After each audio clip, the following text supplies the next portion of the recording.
And good morning. I just got a text from a friend of mine. Let's call him Splifford Corgan. So Splifford. Splifford said, that's a good rant topic for you. We talked about experts on YouTube, right? So we talked about some channels, and we can of course talk about the guitar world, our universe, and we will. But this does apply to a bunch of things. It applies to any kind of review, tech review, car review, cooking utensil review, whatever. But of course, we can talk about the guitar world. And we talked about that there are some channels that get views and are, watched, rising stars, or have been there for a long time. But what do they really know about certain things? How in the world are they experts on anything? How in the world do they dare give advice on this gear works like this works like this? And I think you have to be cautious on YouTube when it comes to expert advice, because you have to put it in context of who is that expert anyway, right? So, Splifford Corgan said, yep, I would have to agree. That's what the world is now, though. Self-publishing has destroyed the idea of only experts in their field doing things like this. From ebooks on Amazon to YouTube, it's a modern-day Wild West out there. That's a good brand topic. And yes, it is a modern-day Wild West. But it's dangerous because you don't know who's presenting. Now, I try to be very transparent when it comes to letting you know what I know and don't know. I don't know electrical things. I can't talk about ohms and transistors and picofarads and all that. I really don't know, and I don't care. And I say this very clearly. I don't care what chip is in the bucket brigade delay in the BBD. I like what it sounds like. What it sounds like and what it makes me feel when I play is relevant to me as a musician, not the technical stuff. And I make this very clear in my videos. Also, when I make statements about the live use of something, I say, but I don't play live a lot. Maybe once a year, if even that.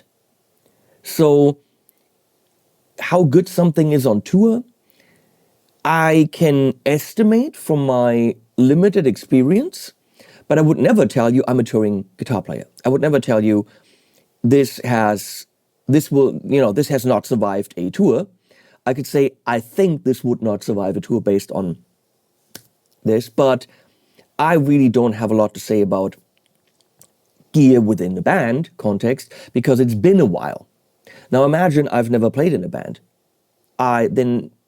Then I really shouldn't comment on any such thing.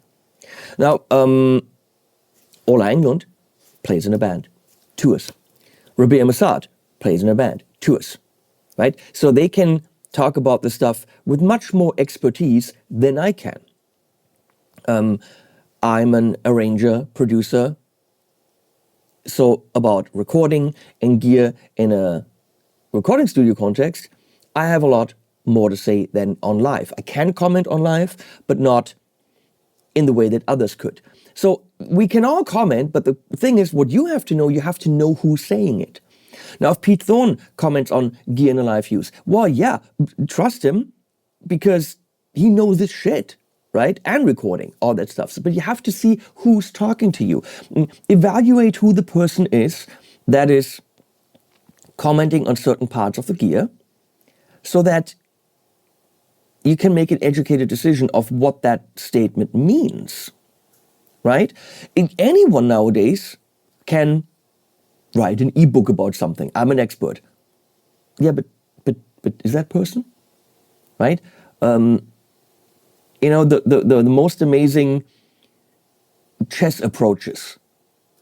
Well, yeah, anyone. I can start a chess channel now, and maybe dupe some people, but When a grandmaster who's won world championships in chess talks about that, that holds a lot more value, right? So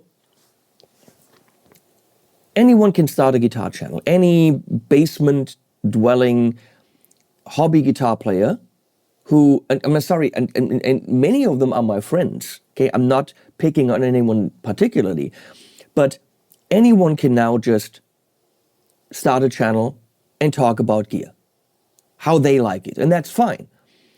But we have to put in perspective what their experience is, right?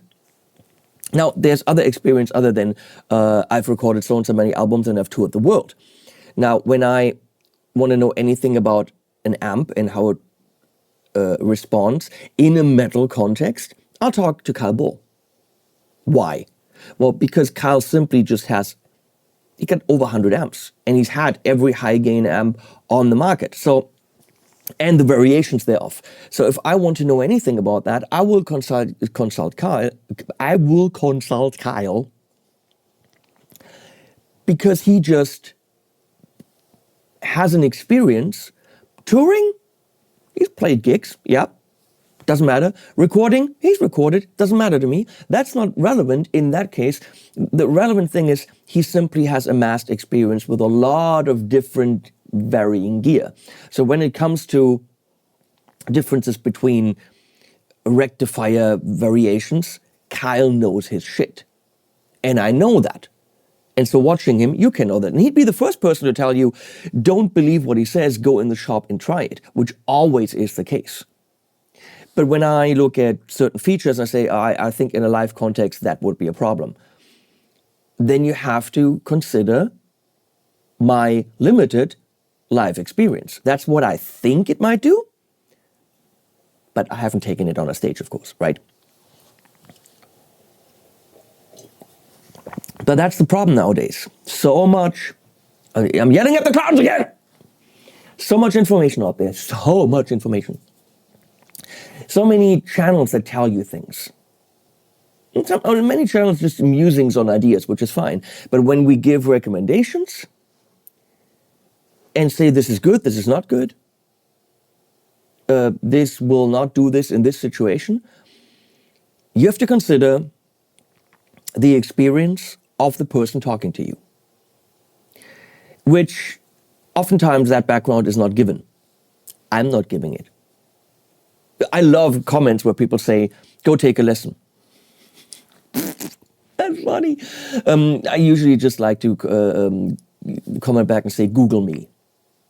I have recorded and produced, I don't know, over 20 albums. I have a summa cum laude from Berklee College of Music in arranging and sound design. I don't think I'm an expert on anything, but I do know quite a bit more about some things than other people. But let's go to the take some lessons thing. That is something that is pretty clear directly in a video. Can someone play or not? You watch Pete Thorne. Yeah, he doesn't have to tell you he can play. He can play, right? You watch Paul Davids on an acoustic guitar. I know he's an expert at it. If Paul Davids tells me anything about an acoustic guitar, I will listen because he's got the playing persona, is wrong, the playing proficiency to judge an acoustic guitar really well. So I will listen when he says something. So the playing is relatively easy. In my videos, it would relatively be easy to know if I know anything about production because just listen to the songs I put in the videos. Okay? The actual playing I do in the videos is oftentimes shit, I think. People say, oh, you play so well. No, thank you for that. But same amount of people say, oh, you suck. But where I'm really strong is putting things down in a song. And yeah, you might not like the style, but I know what the fuck I'm doing when it comes to production and arranging. So that should give you a little bit of context of what I have to say about the gear. But I think you need that context. And it's easy to start a channel and say, that's a good guitar.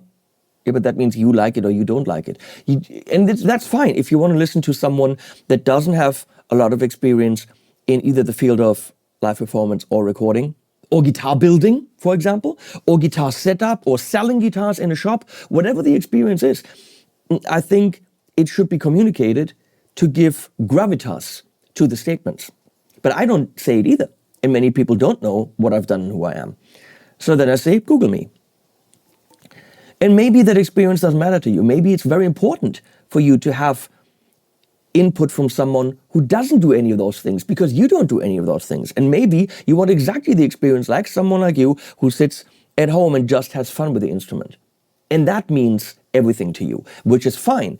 But technically, it should all be clear. And we can't in every video, and I get that, sit here and say, look, I'm this guy and I've done this and this and this and this and I'm super awesome and listen to me when I say this and I don't know this. It doesn't.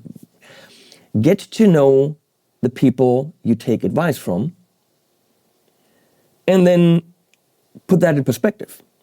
Now, if I'm watching The Legal Eagle, it's a legal show, right? Well,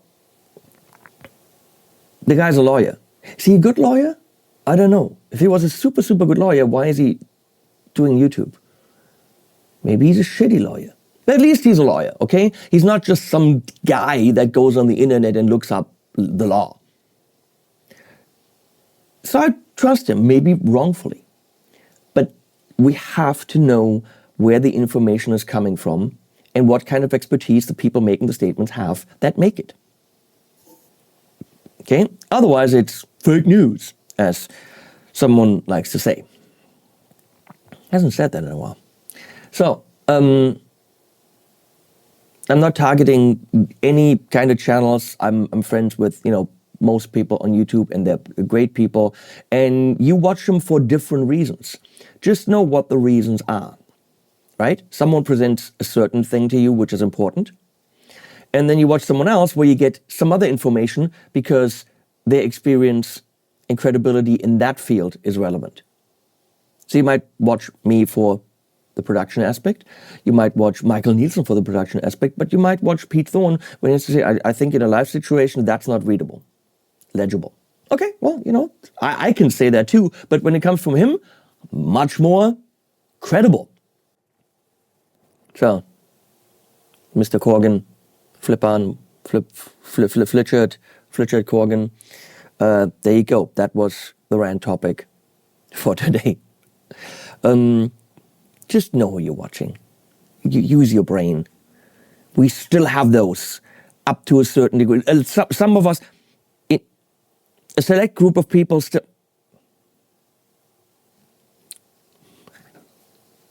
Animals at the end.